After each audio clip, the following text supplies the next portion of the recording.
கிறிஸ்துவில் பிரியமான உடன் விசுவாசிகளே, உலகம் முழுவதிலும் இருந்து இன்றைக்கு காலையில் எங்களோடு இணைந்திருக்கிற கர்த்தருடைய பிள்ளைகளே, உங்கள் யாவருக்கும் இந்த வியாழக்கிழமை காலை பொழுதுல கர்த்தருடைய பரிசுத்த நாமத்தில் வாழ்த்துக்களையும் வந்தனங்களையும் உரித்தாக்குகின்றோம்.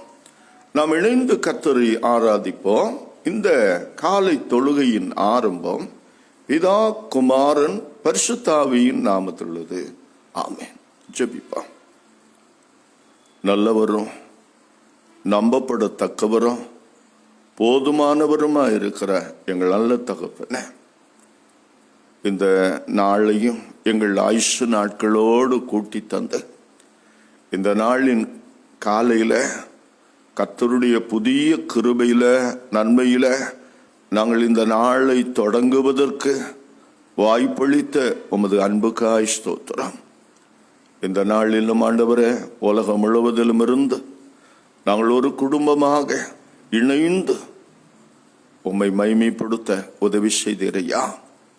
கர்த்தரை நோக்கி பார்க்கிற எந்த முகமும் மலரும் அது ஒருபோதும் வாடாது என்று சொன்னபடி, ஏதோ தேவைகளோடு, எதிர்பார்ப்புகளோடு, வியாதி கஷ்டங்களோடு, பண தேவைகளோடு, மனபாரங்களோடு தேவ சமூகத்தை நோக்கி பார்க்கிற உம்முடைய பிள்ளைகளுக்கு ஆவியானவர் நிச்சயமான தேவ கிருபையும் நன்மையும் கொண்டு வருகிறபடியா ஸ்தோத்திரம். எங்களை தாழ்த்துகிறோம் ஐயா. எங்களை மறைத்து போடும். உம்முடைய திருநாமத்தை மட்டுமே மகிமைப்படுத்தும். ஆண்டவர் இயேசுவின் மூலம் ஜெபிக்கிறோம் பிதாவே, ஆமென். பாடல் புத்தகத்திலே 99வது பாடலை நாம் சேர்ந்து பாடுவோம். வா பாவி இளைப்பாறவா என் திவ்ய மார்பிலே என்ற ஞான பாடல்.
ஜீவ தண்ணீர் தருவே என்றார் என் நாதரே. அவ்வாறு ஜீவ ஊற்றிலே நான் பானம் பண்ணினேன். என் தாகம் தீர்ந்து பலமும் பேர் வாழ்வும் அடைந்தேன்.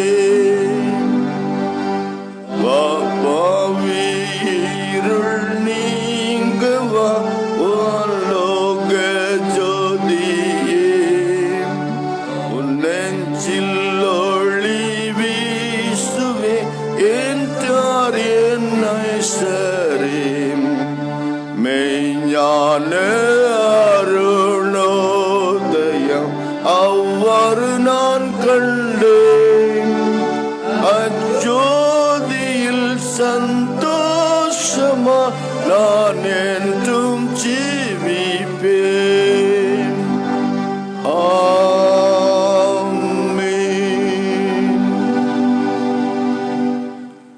77வது சங்கீதத்தை நாம் சேர்ந்து வாசிக்கலாம். சங்கீதம் 77. கடவுளை நோக்கி கெஞ்சும்படி நான் கூப்பிடுகிறேன். அவர் எனக்கு செவிசாய்த்தருளும்படி கடவுளை நோக்கி கூப்பிடுகிறேன். என் ஆபத்து நாளில் ஆண்டவரை தேடினேன். ராக்காலத்தில் என் கை தளராமல் விரிக்கப்பட்டிருந்தது. என் ஆத்துமா ஆறுதலுக்கு இடம் கொடாமற் போயிற்று. நான் கடவுளை நினைக்கும் போது தைரியமற்று போகிறேன். நான் தியானிக்கும் போது என் ஆவி தொய்ந்து போகிறது. தூங்காதபடி என் கண்ணிமைகளை நீர் பிடித்திருக்கும் போது நான் மிகவும் கலங்குகிறேன். பேச முடியவில்லை. பூர்வ நாட்களையும் ஆதி காலத்து வருஷங்களையும் சிந்திக்கிறேன். நான் பாடின பாட்டை காலத்தில் நினைக்கிறேன். என் இருதயத்தில் சிந்தை செய்கிறேன். என் ஆவி ஆராய்ச்சி செய்கிறது. ஆண்டவர் நித்திய காலமாய் தள்ளிவிடுவாரோ? இனி ஒருபோதும் தயவு செய்ய மாட்டாரோ? அவர் கிருபை முற்றிலும் அற்று போயிட்டோ? வாக்குத்தத்தமானது தலைமுறை தலைமுறைக்கும் ஒளிந்து போயிட்டோ? கடவுள் இரக்கம் காட்ட மறந்தாரோ? கோபத்தினாலே தமது இரக்கங்களை அடைத்து கொண்டாரோ என்று சொன்னேன். அப்பொழுது நான், உன்னதமானவரின் வலது கரம் மாறுவது எப்படி? இதுதான் என் சங்கடம் என்றேன். கர்த்தரின் கிரியைகளை நினைவு கூறுவேன். பூர்வ காலத்தில் நீ செய்த அதிசயங்களை நினைப்பேன். உமது செய்கைகளை எல்லாம் தியானிப்பேன். உமது கிரியைகளை சிந்திப்பேன். கடவுளே, உமது வழி பரிசுத்தமுள்ளதே. கடவுளை போல பெரிய தெய்வம் யா? அதிசயங்களை செய்கிற கடவுள் நீரே. ஜாதிகளுக்குள்ளே உமது வல்லமையை விளங்க பண்ணினே. யாக்கோபு யோசேப்பு என்பவர்களின் சந்ததியாராகிய உமது ஜனத்தை உமது புயத்தினால் மீட்டு கொண்டே. கடவுளே, ஜலங்கள் உம்மை கண்டன. ஜலங்கள் உம்மை கண்டு வாதைப்பட்டன. ஆழங்களும் கலங்கின. மேகங்கள் தண்ணீரை பொழிந்தன. ஆகாய மண்டலங்கள் முழங்கின. உமது அம்புகளும் இங்கும் அங்கும் பறந்தன. உமது குமுறலின் சத்தம் சுழல் காற்றில் முழங்கினதே. மின்னல்கள் பூமியை பிரகாசிப்பித்தன. பூமி குலுங்கி அதிர்ந்தது. உமது வழி கடலிலும் உமது பாதைகள் திரண்ட தண்ணீர்களிலும் இருந்தன. உமது காலடிகள் தெரியப்படாமல் போயின. மோசே, ஆரோன் என்பவர்களின் கையால் ஒரு ஆட்டு மந்தையை போல உமது ஜனத்தை நடத்தினீ என்பது. பிதாவுக்கும் குமாரனுக்கும் பரிசுத்த ஆவிக்கும் மகிமை உண்டாவதாக. ஆதியிலும் இப்போதும் எப்போதுமான சதா காலங்களாய் இருக்கிறபடியே ஆமென். இன்றைக்காக கொடுக்கப்பட்ட முதலாவது திருமறை பகுதி எபிரேயருக்கு எழுதப்பட்ட நிருபம் 12ஆம் அதிகாரம் 1 முதல் 4 வரை உள்ள வசனங்கள். எபிரேயர் நிருபம் 12ஆம் அதிகாரம் 1 முதல் 4 வரை. ஆகையால் மேகம் போன்ற இத்தனை திரளான சாட்சிகள் நம்மை சூழ்ந்து கொண்டிருக்க, பாரமான யாவற்றையும் நம்மை சுற்றி நெருக்கி நிற்கிற பாவத்தையும் தள்ளிவிட்டு, விசுவாசத்தை துவக்குகிறவரும் முடிக்கிறவருமாயிருக்கிற இயேசுவை நோக்கி நமக்கு நியமித்திருக்கிற ஓட்டத்தில் பொறுமையோடே ஓடக்கடவா. அவர் தமக்கு முன் வைத்திருந்த சந்தோஷத்தின் பொருட்டு அவமானத்தை எண்ணாமல் சிலுவையை சகித்து தேவனுடைய சிங்காசனத்தின் வலது பார்சத்தில் வீற்றிருக்கிறார். ஆகையால் நீங்கள் இளைப்புள்ளவர்களாய் உங்கள் ஆத்துமாக்களில் சோர்ந்து போகாதபடிக்கு தமக்கு விரோதமாய் பாவிகளால் செய்யப்பட்ட இவ்விதமான விபரீதங்களை சகித்த அவரையே நினைத்து கொள்ளுங்கள். பாவத்துக்கு விரோதமாய் போராடுகிறதில் இரத்தம் சிந்தப்படத்தக்கதாக நீங்கள் இன்னும் எதிர்த்து நிற்கவில்லையே என்பது.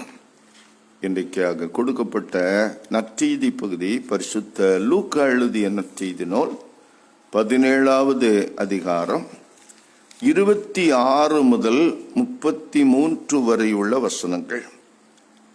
லூக்கா நற்செய்தி நூல் அதிகாரம் 17 26 முதல் 33 வரை.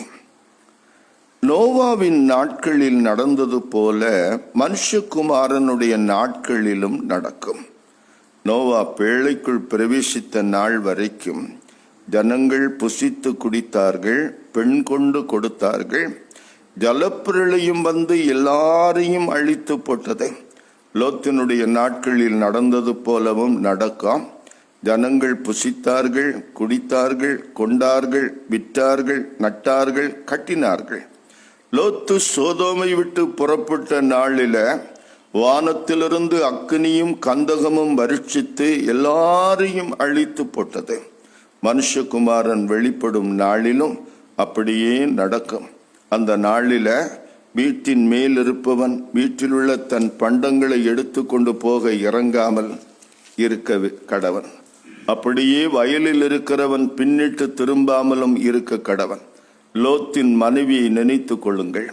தன் ஜீவனை இரட்சிக்க வகை தேடுகிறவன் அதை இழந்து போவான், இழந்து போகிறவன் அதை உயிர்ப்பித்துக் கொள்ளுவான் என்பது. இன்றைக்கான திருமறை பகுதிகள் வாசித்து முடிந்தன. திருமறை பகுதிகளை வாசிக்க கேட்டனா பெரிய கடவுளில் கொண்டிருக்கிற விசுவாசத்தை அப்போஸ்தலர் விசுவாச பிரமாணத்தின்படி பயபக்தியோடு அறிக்கை செய்து உறுதி செய்வான். பரலோகத்தையும் பூலோகத்தையும் படைத்த சர்வத்துக்கும் அல்ல பிதாவாகிய கடவுளை விசுவாசிக்கிறேன்.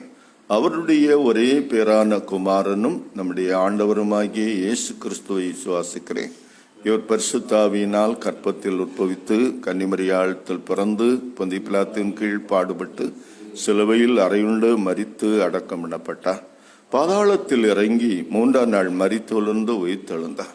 பரத்துக்கேறி சர்வத்துக்கும் அல்ல பிதாவாகிய கடவுளின் வலதுவாசத்தில் வீற்றிருக்கிறார். அவிடத்திலிருந்து உயிருள்ளோரையும் மரித்தோரையும் நியாயம் தீர்க்க வருவார். பரிசுத்த ஆவியானவரை விசுவாசிக்கிறேன். பொதுவான பரிசுத்த கிறிஸ்தவ சபையும் பரிசுத்தவான்களின் ஐக்கியம் பாவ மன்னிப்பும் சரீர உயிர்த்தெழுதலும் நித்திய ஜீவனும் என்று விசுவாசிக்கிறேன். ஆமென். நம்முடைய பிதாவாகிய கடவுளிடமிருந்தும் கர்த்தராகிய இயேசு கிறிஸ்துவிடமிருந்தும் இந்த வியாழக்கிழமை காலை பொழுதுல உங்கள் ஒவ்வொருவருக்கும் கிருபையும் சமாதானமும் பெருக கடவுது. ஆமென். கிறிஸ்துவில் பிரியமானவர்களே, இந்த நாளின் காலை சிந்தனைக்கென்று ஆவியானவன் நமக்கு தருகிற இறை வார்த்தை எபிரியர் நிருபம் 12ஆம் அதிகாரம் 3வது வசனம். ஆகையால் நீங்கள் இளைப்புள்ளவர்களாய் உங்கள் ஆத்துமாக்களில் சோர்ந்து போகாதபடிக்கு தமக்கு விரோதமாய் பாவிகளால் செய்யப்பட்ட இவ்வித விபரீதங்களை சகித்த அவரையே நினைத்து கொள்ளுங்கள். கிறிஸ்துவில் மிகவும் பிரியமானவர்களே, வாழ்க்கையில சில விஷயங்களை நம்முடைய மனதில் வைத்து கொள்ள வேண்டும். அதை மறந்து விடக்கூடாது. இளமையிலே நமக்கு நல்ல வழிகாட்டுதலை தந்த நம்முடைய பெற்றோர்களுடைய முன்மாதிரியான வாழ்க்கை நடக்க, நமக்கு தெய்வ வசனத்தை உபதேசித்து தந்த ஊழியக்காரர்களுடைய நல்ல வாழ்க்கை, அவர்களுடைய முடிவு, கர்த்தருடைய வார்த்தை, ஆண்டவருடைய ஆலோசனைகள், இவையெல்லாம் நம்முடைய மனதில் இருக்கணும். சில விஷயங்களை நாம் மறக்கணும். மற்றவர்கள் நமக்கு விரோதமாக செய்த தவறுகள், நமக்கு ஏற்படுத்தின நஷ்டங்கள், கஷ்டங்கள், இதை நாம மனதில் வைத்து கொண்டே இருக்கக்கூடாது. அதை மறந்துடணும். அமெரிக்காவில் மிசூரி மாகாணத்தில் பிரான்சன் என்று சொல்லக்கூடிய இடத்துல பழைய போர் வீரர்களின் நினைவு சின்னம் ஒன்று இருக்கிறது. அங்க என்ன விசேஷம் என்னன்னா, 2ஆம் உலக மகா யுத்தத்தில் மரித்து போன 4,06,000 பேருடைய அந்த வீரர்களுடைய பெயர்கள் ஒரு சுவரில், வெள்ளை சுவற்றிலே எழுதப்பட்டிருக்கிறது. இதை பார்க்கிறவர்கள் என்ன நினைக்கணும்? நம்ம நாட்டினுடைய மேன்மைக்கு காரணம், நாம இன்னைக்கு இந்த மாதிரி சந்தோஷமா இருக்க காரணம் இவர்கள் சிந்தின ரத்தம், இவர்களுடைய உயிர் தியாகம். இதை நினைத்து இந்த இடத்திலே வருகின்றவர்கள் தங்களை தேசத்துக்காக அர்ப்பணிக்கணும். தாங்களும் இதுபோல ஏதாவது ஒரு தியாகத்தை மற்றவர்களுக்காக, தேச நலனுக்காக செய்ய வேண்டும் என்று ஒரு உறுதிமொழி எடுத்துவிட்டு செல்கிறார்கள். இந்தியாவினுடைய முன்னாள் பிரதம மந்திரி ஒருவர் ரஷ்ய தேசத்தை சுற்றி பார்ப்பதற்கு அரசு முறை பயணமாக சென்றார்கள். அவரை சுற்றி காண்பித்த வழிகாட்டி தாஸ்கன் நகருக்கு வெளியில ஒரு 5 கிலோமீட்டர் தூரம் ஒரு பெரிய கல்லறை தோட்டத்தை காண்பித்தார். ஏராளமான கல்லறைகள், லட்சத்துக்கும் அதிகமான போர் வீரர்களுடைய கல்லறைகள் அங்கே இருக்கிறது. அவர் இதை சுற்றி காண்பித்து சொன்னாராம், 2ஆம் உலக மகா யுத்தத்தின் போது எங்கள் தேசத்துக்காக போராடி மரித்து போன, உயிர் தியாகம் செய்த இராணுவ வீரர்களுடைய கல்லறை இது என்று சொன்னாராம். அதை முடித்து கொஞ்ச நேரம் கழித்து பக்கத்தில் உள்ள ஒரு ஆரம்ப பாடசாலைக்கு அவரை அழைத்து போனார்களாம். அந்த ஆரம்ப பாடசாலையில அந்த ஆசிரியை மாணவர்களுக்கு பாடம் நடத்தி கொண்டிருக்கிறாள். என்ன பாடம் நடத்தி கொண்டிருக்கிறாள் என்றால், நம்முடைய பட்டணத்திற்கு வெளியில 5 கிலோமீட்டர் தூரத்துக்கு நீண்ட கல்லறை இருக்கிறது, உங்களுக்கு தெரியுமா? பிள்ளைகள் சொல்லுகிறான், பார்த்திருக்கிறோம், எங்களுக்கு தெரியும். அவர்கள் எல்லாம் யாரு? நம்முடைய தேசத்துக்காக உயிர் தியாகம் செய்தவர்கள். அவர்கள் நமக்கு கற்றுத்தருகிற பாடம் என்ன? எந்த விலை கொடுத்தாலும் தேசத்தை பாதுகாக்க வேண்டும், தேச நலனை பாதுகாக்க வேண்டும் என்று மாணவர்கள் சத்தமாக சொன்னாங்களா? நம்முடைய தேசத்தினுடைய பிரதம மந்திரி அதை பார்த்தா புல்லரித்து போனா. இதுவல்லவா தேசபக்தி? இளமையிலேயே முன்னாள் இராணுவ வீரர்களுடைய தியாகங்களையும் உயிர் பலிகளையும் அவர்களுடைய அஞ்சா நெஞ்சத்தையும் காண்பித்து இந்த இளம் பிள்ளைகளுக்கு பாடம் நடத்தினால் எதிர்காலத்தில் நிச்சயமாய் இவர்கள் சிறந்த சேவகர்களாக, தியாகிகளாக, தேசத்தை கட்டி நிறைத்துகின்ற நிர்மாணிகளாக வருவார்கள் என்று சொல்லிவிட்டு வந்தாரா? கிறிஸ்துவில் மிகவும் பிரியமானவர்களே, ஆவிக்குரிய வாழ்க்கையில நாம ஒன்ன நினைவில் கொள்ளணும். எதை நினைவில் கொள்ளணும்? கிறிஸ்துவின் தியாகத்தை நாம் நினைவிலே கொள்ள வேண்டும்.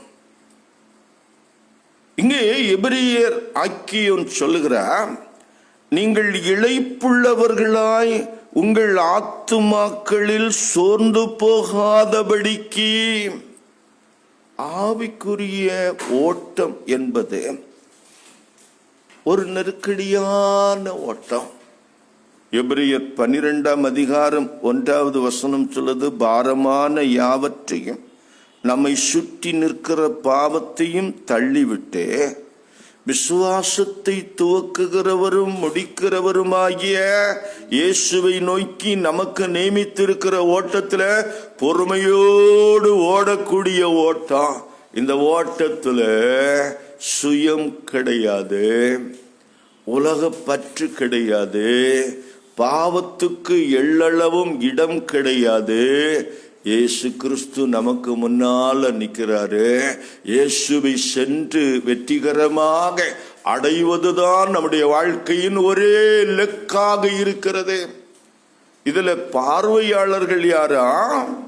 மேகம் போன்ற இத்தனை திரளான சாட்சிகள். எபிரியர் நிருபம் 11ஆம் அதிகாரத்துல நமக்கு முன்னால நல்ல விசுவாச ஓட்டத்தை ஓடி, விசுவாச போராட்டத்தை போடி வெற்றிகரமாக தங்களுடைய விசுவாச ஓட்டத்தை முடித்த விசுவாச வீரர்கள், விசுவாச குழுக்கள்.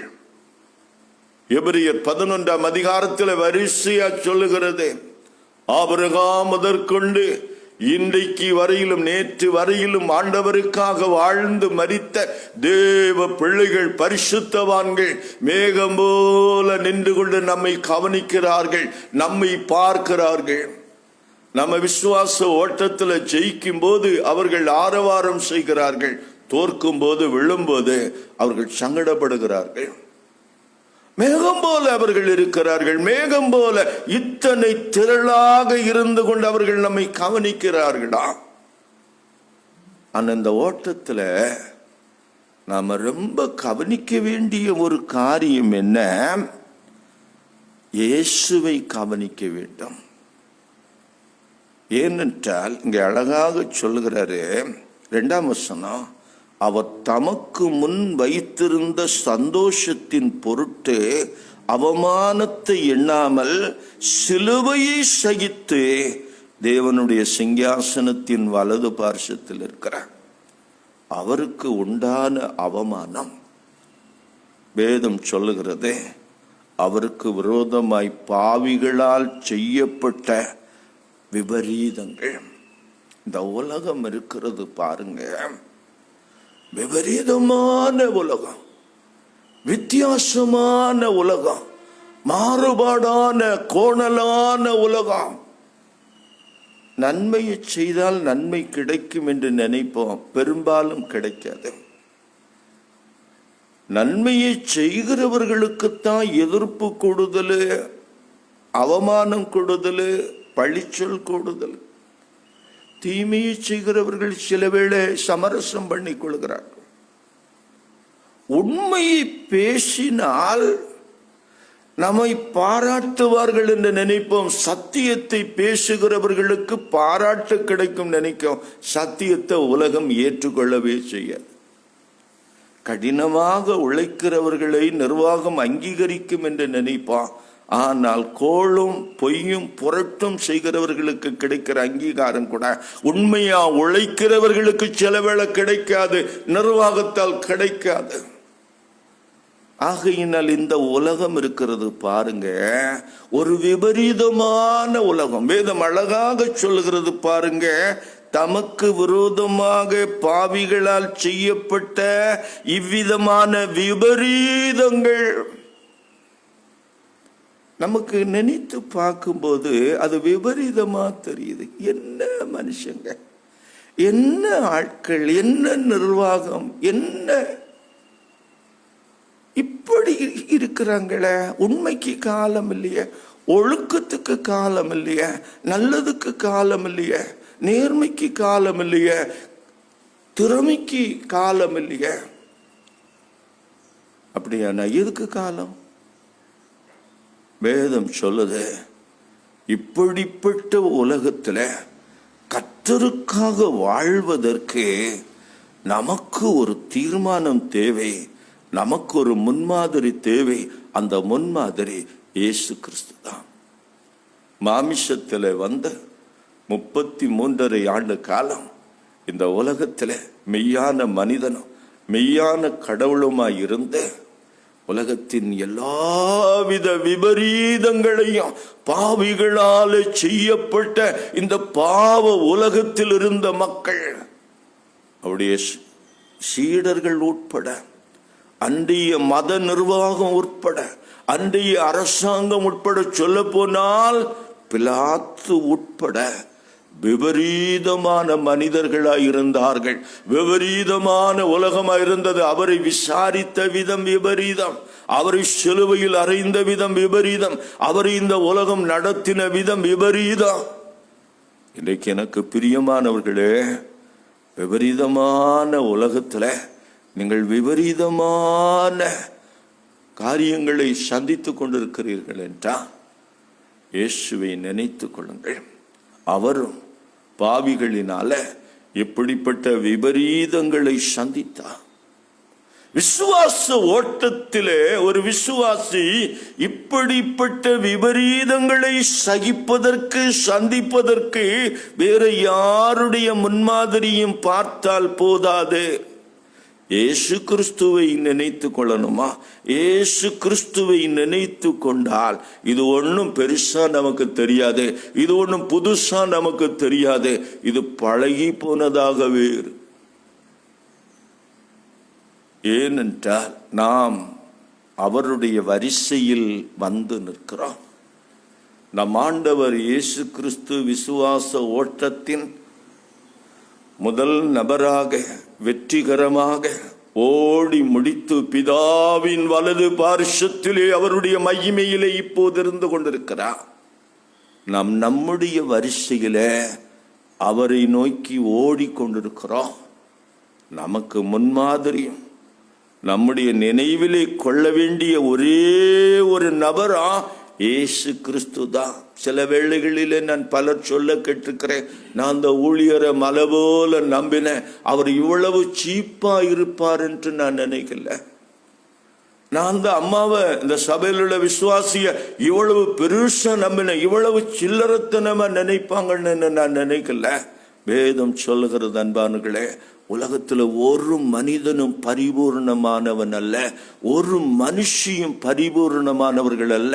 இந்த பாவ உலகத்திலே பாவத்தின் தன்மைகளை, பாவத்தின் சாயலை, பாவ கரை படிந்தவர்களாகத்தான் அவர்கள் இருக்க முடியும். பூரணத்துவத்தை அவர்களிலே காண முடியாது.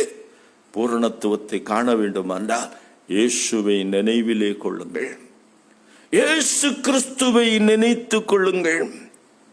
இந்த உலகத்துல கர்த்தருக்காக வாழ்ந்து நல்ல விசுவாச ஓட்டத்தை ஓடி விசுவாச போராட்டத்தை வெற்றிகரமாக முடித்தவர்கள் இயேசு கிறிஸ்துவை மாத்திரமே நினைவிலே வைத்தவர்கள் தான்.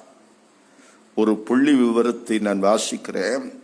1900 வரையிலும் கிறிஸ்துவுக்காக இரத்த சாட்சிகளாய் மரித்த பெரும் குழுக்கள், ஒரு நபர் 2 நபர்கள், சில வேளைகளிலே சில இடங்களிலே இரத்த சாட்சிகளாவதுண்டு.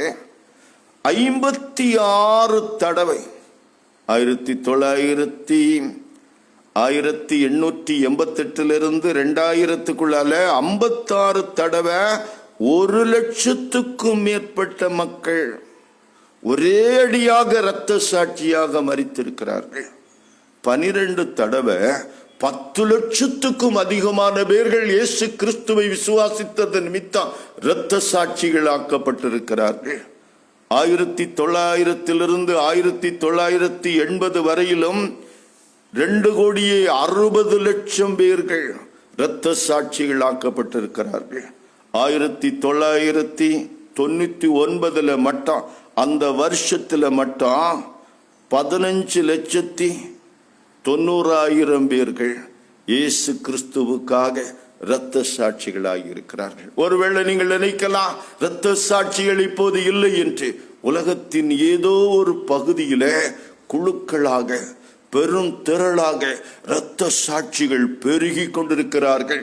அவர்கள் எல்லாரும் வேறு உலகத்தை பார்த்தவர்கள் அல்ல, உலக தலைவர்களை முன்மாதிரியாக வைத்தவர்கள் அல்ல, இயேசு கிறிஸ்துவை நோக்கி பார்த்தவர்கள்.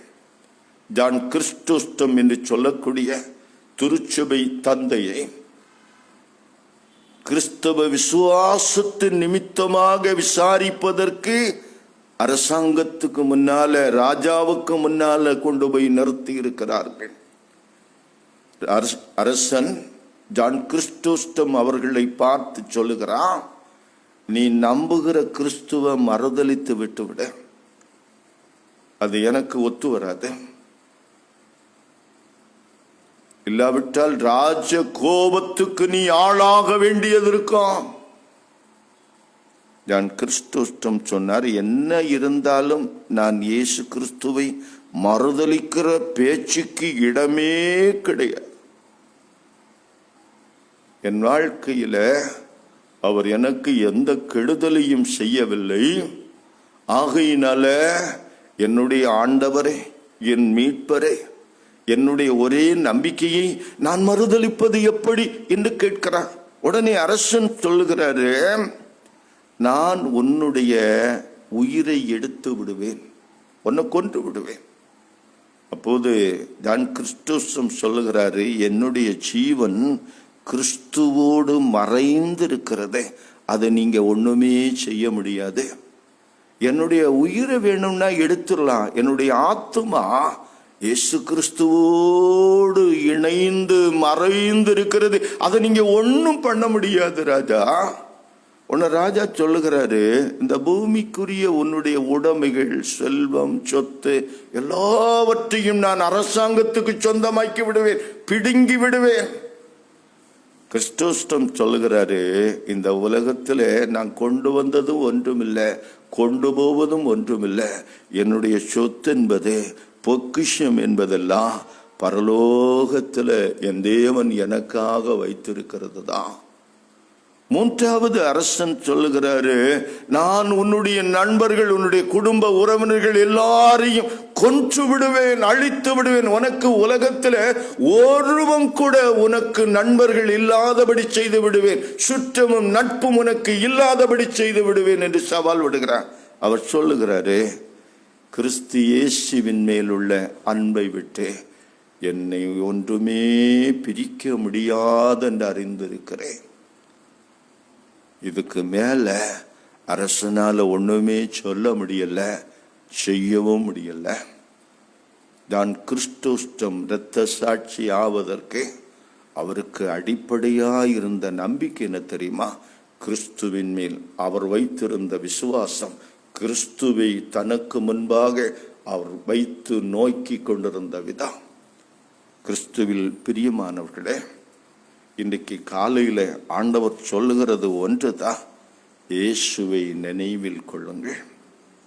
விசுவாச ஓட்டத்தில், ஆவிக்குரிய வாழ்க்கையில நீங்கள் இடறி விழாதபடிக்கு, சோர்ந்து போகாதபடிக்கு, பின்வாங்கி போகாதபடிக்கு இயேசு கிறிஸ்துவை நினைவில் கொள்ளுங்கள். இயேசு கிறிஸ்து எவ்விதமாக விபரீதங்களை சகித்து பாடுகளை அனுபவித்தாரோ, வேதனைகளை அனுபவித்தாரோ, அவர் மரித்து உயிர்த்த போது அவர் எல்லா நாமத்துக்கும் மேலான நாமத்தை பெற்றவராய் பிதாவின் வலது பார்ஷத்தில் சகல மகிமையிலும் உட்கார்ந்திருக்கிறார். உலகத்தின் நியாயம் தீர்க்கும் நியாயாதிபதியாக வானோர் பூதலத்தோர் பூமியின் கீழானோர் எல்லாருடைய முழங்கால்களும் இயேசு கிறிஸ்துவின் நாமத்தில் முடங்கும்படிக்கு மேலான நாமத்தை பெற்றவராய், எல்லா அதிகாரங்களை உடையவராய், வானத்திலும் பூமியிலும் சகல அதிகாரங்களும் உடையவராய் பிதாவின் வலது பார்ஷத்தில் உட்கார்ந்திருக்கிறார். இயேசுவோடு கூட நாம் பாடுபட்டார், அவரோடு கூட ஆளுகை செய்வோம். இக்காலத்து பாடுகள் இனி வரும் மகிமைக்கு ஒப்பிடத்தக்கவைகள் அல்ல. என் ஆண்டவர் இயேசு எவ்விதமாய் பாடுபட்டு மரித்து இன்றைக்கு மகிமையில இருக்கிறாரோ, அதே விதத்திலே, அதே பாதையில நானும் உலகத்திலே அவருக்காக பாடுபட்டு, அவருக்காக நிந்தைகள் அவமானங்களை சகித்து, ஒருவேளை இந்த உலகத்தின் விபரீதங்களை சகித்து, இந்த விபரீதமான உலகத்துல இந்த விபரீதங்களை எல்லாம் நானும் சந்தித்து ஒரு நாள் இந்த உலகத்துல மரிக்கும் போது நான் அவரோடு கூட வாழுவேன், அவரோடு கூட ஜீவிப்பேன். என்னுடைய பாடுகளுக்கெல்லாம் பலன் உண்டு. நாம் படுகிற ஒரு சின்ன பாடுகள், ஒரு சொட்டு வேர்வைக்கு கூட பலன் இல்லாமல் போகாது. இந்த நம்பிக்கையில வாழ்வோம். அந்த நம்பிக்கையை தூயாவியானவர் திருவார்த்தையினால, அவருடைய சாக்கிரமத்தினால நம்மை பலப்படுத்துவாராக. ஆமென். எல்லா புத்திக்கு மேலான தெய்வ சமாதானம் உங்கள் இருதயங்களையும் சிந்தனைகளையும் கிறிஸ்து இயேசுக்குள் பலப்படுத்தி காப்பதாக. ஆமென். நாம் ஜெபத்துக்கு ஆயத்தமாக பாடல் புத்தகத்திலே 633வது பாடல், பழைய பாடல், சேர்ந்து பாடுவோம்.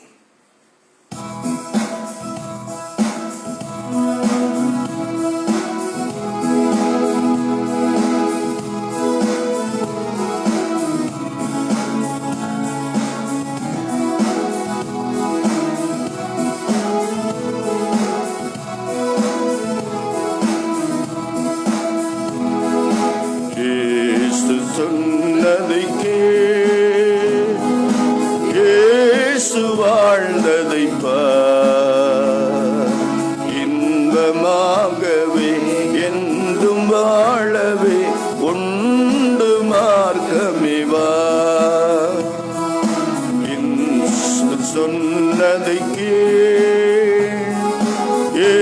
இயேசு வாழ்ந்ததை இன்பமாகவே என்றும் வாழவே உண்டு மார்க்கமிவாம். அன்பினால் பகையும் வெல்லலாம், நன்று செய் நலம் காணலாம். அன்பினால் பகையும் வெல்லலாம், நன்று செய் நலம் காணலாம். பண்போடு பழகு, பணிவோடு பேசு. பண்போடு பழகு, பணிவோடு பேசு. பொன்மொழி இது போலாயிரம். இயேசு சொன்னதை கேள், இயேசு வாழ்ந்ததை பார். இன்பமாகவே என்றும் வாழவே உண்டு மார்க்கமிவாம். அன்பினால் வாழ்ந்து காட்டினார், தொண்டுகள் பலவும் மாற்றினார். அன்பினால் வாழ்ந்து காட்டினார், தொண்டுகள் பலவும் மாற்றினார். இன்னுயிரும் தந்தார், உயிர்த்தே எழுந்தார். இன்னுயிரும் தந்தார், உயிர்த்தே எழுந்தார். உலகினை காக்கும் தேவனா, இயேசு சொன்னதை கேள், இயேசு வாழ்ந்ததை பார். இன்பமாகவே என்றும் வாழவே உண்டு மார்க்கமிவா. இயேசு சொன்னதை கேள். ஜெபிப்பா. நல்ல தகப்பனே, இந்த நாளில் நீ தந்த நல்ல வார்த்தைகளுக்காக ஸ்தோத்திரம் ஐயா. விசுவாச ஓட்டம் என்பது விசுவாச போராட்டம் கடினமா, வேதனைகளும் நிந்தைகளும் அவமானங்களும் நிறைந்த ஒரு ஜீவியம். ஏனென்ற இந்த உலகம் ஒவ்வொரு விபரீதமான உலகம். நாங்கள் சந்திக்கின்ற மனிதர்கள் ஒவ்வொருவரும் விபரீதமானவர்கள். உண்மையை சரியாக ஏற்றுக்கொள்ளாத உலகம். நீதி நியாயம் இவைகளை அனுமதியாத உலகம். இந்த உலகத்தில், இந்த பாவ உலகத்தில் எங்கள் ஆண்டவர் இயேசு வந்து விபரீதங்கள் எல்லாவற்றையும் சகித்து சந்தித்து, நிந்தைகளை பாடுகளை அவமானங்களை சகித்து கோர சிலுவையில் எங்களுக்காக இரத்தம் சிந்தி மரித்தீரையா. மரித்து உயிர்த்து இன்றைக்கு பிதாவின் மகிமையிலே வலது பார்சத்தில் சகல அதிகாரமும் மகிமையும் உடையவராக இருக்கிற இயேசு ஆண்டவரை மாத்திரம் நாங்கள் நினைவிலே கொள்ள, கருத்திலே கொள்ள இந்த நாளில் எங்களுக்கு ஆலோசனை சொன்னேன். ஒரு மனிதனையோ ஒரு தலைவரையோ நாங்கள் நினைவிலே வைத்து இந்த விசுவாச ஓட்டத்தை ஓட முடியாத நாங்கள் இடறி போவோம், விழுந்து போவோம். இந்த நாளிலே தகப்பனே, நீ சொன்ன வார்த்தையின்படி இயேசுவை எங்கள் மனதுக்கு முன்னால வைத்து, இயேசுவை எங்கள் சிந்தையில வைத்து, அவர் வாழ்ந்த வாழ்க்கை, அவர் தந்த உபதேசங்களை எங்களுடைய மனதில் வைத்து இந்த விசுவாச ஓட்டத்தை ஓடி வெற்றிகரமாக முடிக்க ஆவியானவரை எங்களை பலப்படுத்துங்கய்யா. தெய்வ வசனத்தினால் எங்களை இடைகிட்டுங்க தகப்பன. விழுந்து போகாதபடிக்கு, வழுகி போகாதபடிக்கு ஒவ்வொருவரையும் காத்து கொள்ளுங்க கர்த்தாவே. ஆண்டவரே, உம்முடைய வசனத்திலே நடக்கிறவர்களுக்கு ஒரு காலம் வீழ்ச்சி இல்லை என்று நாங்கள் வாசிக்கிறோம். இந்த நாளில் உம்முடைய சத்தியத்தை கேட்ட ஒவ்வொருவரையும் பேர் பேராக ஆசீர்வதியும். ஆண்டவரே, உலகத்தின் பல பகுதிகளிலே ஆண்டவர் இயேசுவை விசுவாசித்து உண்மையாய் வாழுகிற ஒரே காரணத்தின் நிமித்தமாக பகைக்கப்படுகிற, வெறுக்கப்படுகிற, நிந்தைகளை, அவமானங்களை சகித்து கொண்டிருக்கிற உம்முடைய பிள்ளைகளை நாங்கள் நன்றியோடு நினைத்து ஆண்டவரை ஸ்தோத்தரிக்கிறோம். அவர்களை நீர் பொறுப்படுத்திக் கொள்ளும் ஆண்டவரை. ஒருவரும் விழுந்து போகாதபடிக்கு இந்த நெருக்கத்தில் அவர்களை காத்துக்கொள்ளும், அரவணைத்து வழிநடத்தும் ஐயா. இந்த நாளிலும் ஆண்டவரே, நேற்று இரவில் கோய்த் தேசத்தில் ஏற்பட்ட நிலநடுக்கத்து நிமித்தமாய் அநேக பிள்ளைகள் பாதிக்கப்பட்டிருப்பதாக கேள்விப்படுகிறான். ஆண்டவர் தாமே அவர்களை பொறுப்படுத்திக் கொள்ளும். அந்த தேசத்து மக்கள் வேலை தேடி அந்த இடத்திலே போய் தங்கி கொண்டிருக்கிற நம்முடைய பிள்ளைகள் ஒவ்வொருவரையும் பாதுகாத்துக் கொள்ளும். உலகத்தின் பல பகுதிகளை வேலைக்காக, படிப்புக்காக போய் தனி நபர்களாக, குடும்பங்களாக தங்கி கொண்டிருக்கிற நம்முடைய பிள்ளைகளுக்கு ஆண்டவர் தாமே பாதுகாப்பும் பக்கபலமா இருந்து நடத்தும் ஐயா. நம்முடைய கிருபையினால் நம்முடைய பிள்ளைகளை மூடி பாதுகாத்துக் கொள்ளும் சுவாமி. எந்த தீங்கும், ஆபத்து, மோசம் எவருக்கும் வராதபடி காத்துக்கொள்ளும். இந்த கொரோனா பெருந்தொற்று நிமித்தம் பாதிக்கப்பட்டிருக்கிற மக்கள், பாதிப்புகளை சந்தித்து கொண்டிருக்கிற குடும்பங்கள் ஒவ்வொருவரையும் நீர் பாதுகாத்துக்கொள்ளும். கர்த்தாவே, இப்போதும் வியாதியினால மருத்துவமனையில சிகிச்சை பெறுகிறவர்கள், ஆண்டவரை வீடுகளிலே தனிமைப்படுத்தப்பட்டு இருக்கிறவர்கள் ஒவ்வொருவரையும் நீர் பாதுகாத்துக் கொள்ளும். உம்முடைய கிருபையினால் அவர்களை மறைத்து ஆண்டவரே உம்முடைய இரத்தத்தினால அவர்களை சுகப்படுத்தும்படி செபிக்கிற நல்ல தகப்பன, இந்த காலங்களிலே பல்வேறு பணிகளை செய்கிற ஒவ்வொரு மக்களுக்காக செபிக்கிறேன். மருத்துவர்கள், மருத்துவ பணியாளர்கள், தாதியர்கள், மருத்துவ உதவியாளர்கள், மருத்துவத்துறை சார்ந்த அதிகாரிகள் ஒவ்வொருவருக்காக செபிக்கிற ஆண்டவரே, காவல்துறை அதிகாரிகளுக்காக, காவல்துறையிலே பணியாற்றுகின்றவர்களுக்காக ஜெபிக்கிற, தேச பாதுகாப்பில் ஈடுபட்டிருக்கிற இராணுவ வீரர்கள் ஒவ்வொருவருக்காக ஜெபிக்கிறான். அத்தியாவசிய பணிகளான குடிநீர், மின்சாரம், நுகர்பொருள், இன்னும் ஆண்டவரே விவசாயம், கால்நடைத்துறை, இப்படி பல்வேறுபட்ட அத்தியாவசிய பணிகளை செய்கிற ஒவ்வொருவருக்கும் கர்த்தருடைய கிருபை பாதுகாப்பு இருக்கட்டும். வீடுகளில் இருந்து பணி செய்கிற பிள்ளைகளை கர்த்ததாமி பொறுப்படுத்திக்கலாம், பாதுகாத்துக்கலாம். இந்த நாளிலும் கர்த்தாவே, தூர இடங்களுக்கு பிரயாணம் செல்லுகிறவர்கள், வாகனங்களை ஓட்டி செல்கிறவர்கள் ஒவ்வொருவரையும் பாதுகாத்துக்கலாம். முதுமையின் காரணமாக நீண்ட நாட்களாக பலவீனத்தோடு இருக்கிற மக்களை கர்த்ததாமி பலப்படுத்த கிருபைகளை வைத்து காத்துக்கொள்ளும். சின்ன குழந்தைகளை கண்ணோக்கம், கர்ப்ப ஸ்திரீகளை பாதுகாத்து நடத்த கர்த்தாவே, உம்முடைய பிள்ளைகளுக்கு உம்முடைய கிருபை இருக்கட்டும் சுவாமி. இன்று பிறந்த நாளை காண்பவர்களுக்கு ஜெபிக்கிற, புதிய பிறந்த நாளை காணுகிற உம்முடைய பிள்ளைகளை புதிய கிருபைகளால் நிரப்போம், புதிய நன்மைகளால் நிரப்போம். இந்த வருஷம் நன்மையும் கிருபையும் மகிழ்ச்சியும் நிறைந்த, தேக சுகமும் பலமும் நிறைந்த ஆண்டா இருக்கட்டும். தீர்க்காயுசு கூட திருமண நாட்களை காணுகிற உம்முடைய பிள்ளைகளுக்காக ஜெபிக்கிறா.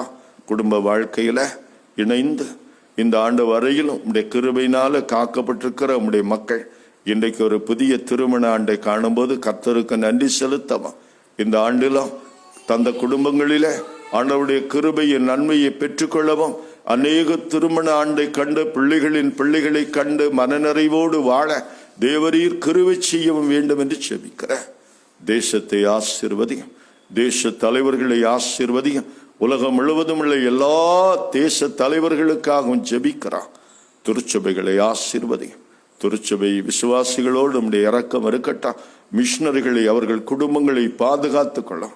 இயேசு கிறிஸ்துவின் மூலம் ஜெபிக்கிறோம் பிதாவே, ஆமேன். பரமண்டலங்களில் இருக்கிற எங்கள் பிதாவே, நாமம் பரிசுத்தப்படுவதாக, உம்முடைய ராஜ்யம் வருவதாக, உம்முடைய சித்தம் பரமண்டலத்திலே செய்யப்படுகிறது போல பூமியிலேயும் செய்யப்படுவதாக. அன்றன்று வேண்டி எங்கள் ஆகாரத்தை இன்றும் எங்களுக்கு தாரும். எங்கள் கடனாளிகளுக்கு நாங்கள் மன்னிக்கிறது போல எங்கள் கடன்களை எங்களுக்கு மன்னியும். எங்களை சோதனைக்கு உட்பட பண்ணாமல் தீமையினின்று எங்களை ரட்சித்துக் கொள்ளும். ராட்சியமும் வல்லமையும் மகிமையும் என்றென்றைக்கும் முடிகளே, ஆமென். ஆசீர்வாதம். நம் ஆண்டவர் இயேசு கிறிஸ்துவின் கிருபையும் பிதாவாகிய தேவனுடைய அன்பும் பரிசுத்தாவியின் ஐக்கியமும் திரு உறவும் உங்கள் அனைவரோடும் இன்று முழுவதும் தங்கி தரித்திருப்பதாக. ஆமென். என் ஆத்துமாவே கர்த்தரை ஸ்தோத்திரி, என் முழு உள்ளமே அவர் பரிசுத்த நாமத்தை ஸ்தோத்திரி. என் ஆத்துமாவே கர்த்தரை ஸ்தோத்திரி, அவர் செய்த சகல உபகாரங்களையும் மறவாதே. ஆமென். சமாதானத்தோடு வாழ்வா. கிறிஸ்துவில் பிரியமானவர்களே, இந்த நாளிலா இந்த ஆராதனை உங்களுக்கு பிரயோஜனமாக இருந்திருக்கும் என்று நாங்கள் நம்புகிறோம். ஒவ்வொரு நாளும் காலையில் எங்களோடு கூட இந்த ஆராதனையில் நீங்கள் இணைந்து கொள். நாம் ஒருமனப்பட்டவர்களாக கர்த்தரை ஆராதிப்போம். நாம் எந்த இடத்தில் இருந்தாலும் நம் ஆண்டவர் நம்மோடு இருக்கிறார். அவர் நம்மை விட்டு விலகுவதும் இல்லை, நம்மை கைவிடுவதும் இல்லை. இன்றைக்கும் கர்த்தர் உங்களை ஆசீர்வதிப்பாராக. God bless you. Thank you.